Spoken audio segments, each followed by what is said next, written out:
안녕하십니까, 왕상환입니다. 요즘 녹색 성장이라는 말 참 자주 듣지요. 비단 경제계뿐만 아니라 우리 사회가 앞으로 지향해야 할 하나의 가치로 녹색 성장이라는 말들 참 많이 말씀하시는데, 그렇다면 녹색 성장 시대를 맞아서 인재는 어떻게 양성하는 것이 필요할까요? EBS 교육초대석, 오늘은 건국대학교 허탁 대외협력부총장 모시고 말씀 나눠보도록 하겠습니다. 안녕하십니까? 안녕하십니까?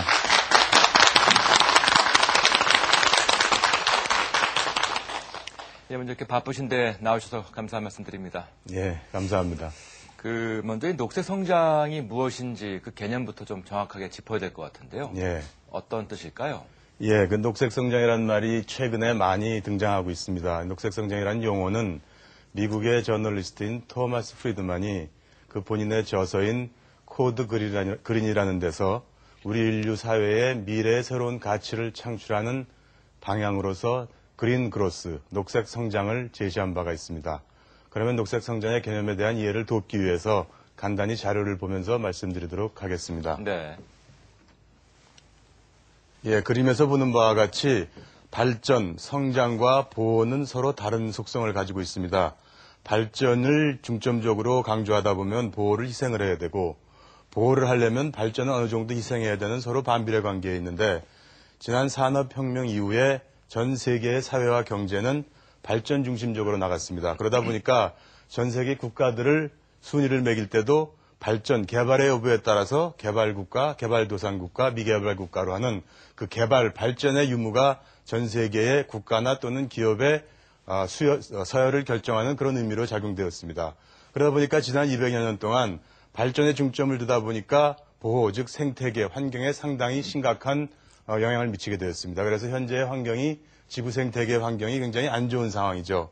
그러면 녹색 성장이라는 것은 뭐냐면은 새로운 패러다임, 세계 경제 사회의 새로운 패러다임인 지속 가능한 발전, 즉 보호도 하면서 동시에 발전을 하는 그런 지속 가능한 발전에서의 경제 성장 모델이라고 말씀드릴 수 있습니다. 그러니까 다시 말하면 환경을 고려하면서 경제 성장을 하는 그런 새로운 발전 전략 모델이라고 할 수 있습니다. 이러한 경제성장 모델에서는 과거와 다른 여러 가지 일들이 일어나기 때문에 세계 사회 경제의 모든 구조에 있어서 질서가 새로운 개편을 하게 되는 그러한 상황이라고 말씀드릴 수가 있겠습니다. 네, 이 녹색 성장이 점차 그 중요성이 커지고 있지 않습니까? 예. 그와 같은 어떤 그 시대적인 배경이랄까 이유가 또 있을 것 같은데요. 예, 그렇습니다. 지금 조금 전에 말씀드린 것처럼 개발의 유무에서 개발이 사회경제의 패러다임으로 자리 잡던 시대에서 지금 현재는 21세기는 지속가능한 발전, 그러니까 환경과 경제를 동시에 고려하는 그런 새로운 파라다임으로 접어들었습니다. 거기서 새로운 경제성장 모델이 녹색성장인데 그 이유는 이렇습니다. 지구의 역사, 지구의 수명을 보통 90억 년으로 봅니다. 90억 년으로 보는데 현재 지구의 나이는 한 45억 살 정도 됩니다. 그러니까 딱 중간 정도 산 사람으로 하면 딱 중년인데 이 45억 살 산 중년의 지구의 현재 상태가 아주 좋지가 않습니다.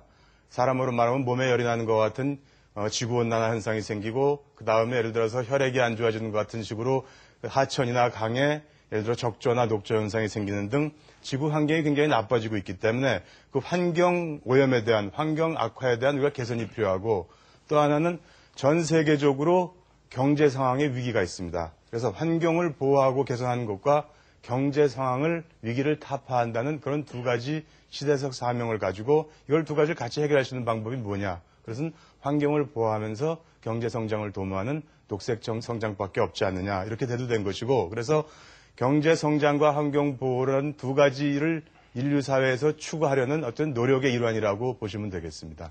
네, 그렇다면 그 녹색 성장을 정확하게 이해를 하고 또 실천하게 할 수 있는 그 교육이 필요할 것 같은데요. 예.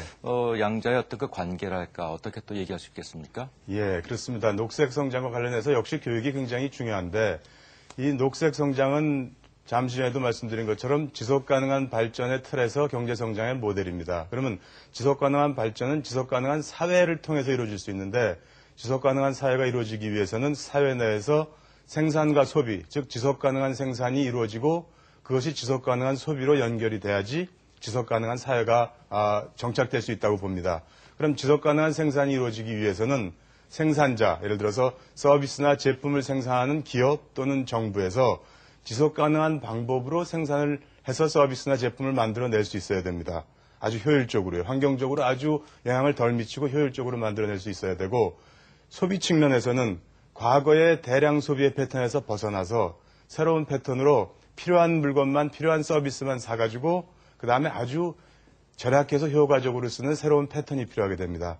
그래서 이와 같이 녹색 성장이 자리 잡기 위해서는 사회의 지속 가능한 생산과 소비가 정착을 해야 되는데, 이는 사회의 구성원 모두가 녹색 성장이라는 새로운 패러다임 하에 그 가치와 그 행동 양식에 대한 중요성을 인식하고 아주 근본적인 변화를 일으켜야 됩니다. 이런 변화를 유도하는 과정은 교육 없이는 이루어질 수 없다고 저는 개인적으로 생각하고 있습니다. 네. 근데 모든 그 시대마다 요구하는 어떤 인재의 모습은 다소 달라왔다고 생각을 합니다. 특히 녹색 성장 시대를 맞아서 그 요구되는 그 시대의 그 인재도 그 모습이 있을 것 같은데요. 어떤 모습일까요? 예, 그 새로운 패러다임으로서의 녹색 성장을 이행하기 위한 가치와 태도 그리고 행동 양식을 갖춘 사람이어야 되겠죠. 우선 과거의 발전이라는 패러다임 하에서는 녹색 전문가가 따로 존재할 수 있고 그다음에 경제 전문가가 따로 존재할 수 있었습니다. 하지만 녹색 성장이라는 새로운 경제 성장 모델 하에서는 녹색과 경제를 다 이해하는 우선 그런 지식이 필요하고, 단순히 이해를 넘어서서 녹색과 경제를 다 이해하면서 그들을 적절히 융합시켜서 최선의 솔루션을 찾아낼 수 있는 능력을 가진 인재가 필요합니다. 동시에 그에 따른 책임을 다하는 그런 책임감도 갖춘 그런 인재가 필요하다고 할 수 있습니다. 그래서 과거에는 예를 들어보겠습니다. 소비자 같은 경우에 과거에는 사고 싶은 물건을 마음대로 사서 사용하고 버리면 됐는데, 앞으로 녹색 성장 시대의 소비자는 단순한 소비자의 역할이 아니라 구매자로서의 역할과 사용자로서의 역할과 폐기자로서의 역할을 다 갖춰야 됩니다. 그래서 필요하지 않은 물건은 사지 않고 필요할 경우에 환경 친화적인 물건을 사서 제대로 된 방법으로 사용을 하고 제대로 폐기를 하는 이런 일련의 과정에서 책임감을 가지고 제대로 행동으로 옮길 수 있는 그러한 인재가 필요하다고 하겠습니다.